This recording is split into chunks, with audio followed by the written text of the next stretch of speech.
A naukti ki drua door on the school wall. The principal came, thought it was real, tried to go through it, and fainted. They took him to the hospital. When he woke up from the coma, he said, "I want to see the boy's father." They told him, "He's in the room next to you." So he went to him and said, "Your son drew a door on the wall and made me pass out." The father replied, "That's nothing. That little rascal once drew his mom's lips on a power socket."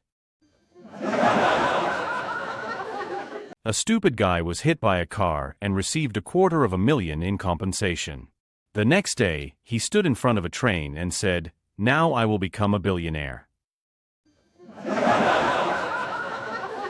He stupidly left his exam paper blank and wrote, "My silence doesn't mean I don't know the answers, it's just that what's on my mind isn't worth writing down." When the results came out, they replied, "Failing doesn't mean you're dumb, but your sense of humor is good enough that we'd love to see you again next year."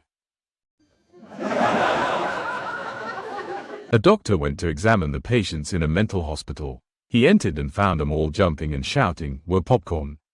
We're popcorn!" But there was a man sitting quietly in the corner.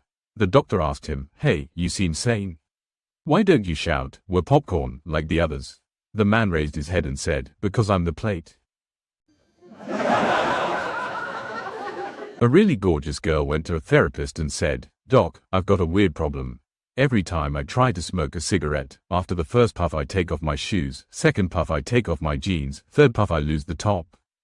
The doctor looked at her and said, "All right, take this cigarette, and tell me exactly what happens, step by step."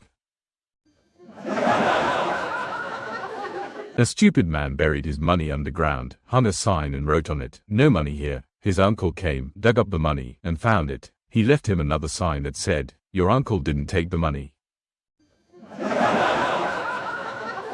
A man was sleeping next to his wife. She said to him, "I'm cold." He said, "Cover yourself well." She said, "When I told my mom I was cold, she hugged me." He replied, "So you want me to bring your mom to sleep with us?" The teacher asked the student, "What is black and yellow and produces honey?" The student replied, "A girl's school bus." Alright folks, that's a wrap for today's episode. Catch you next time with more laughs and good vibes. Till then, keep that smile on. Goodbye.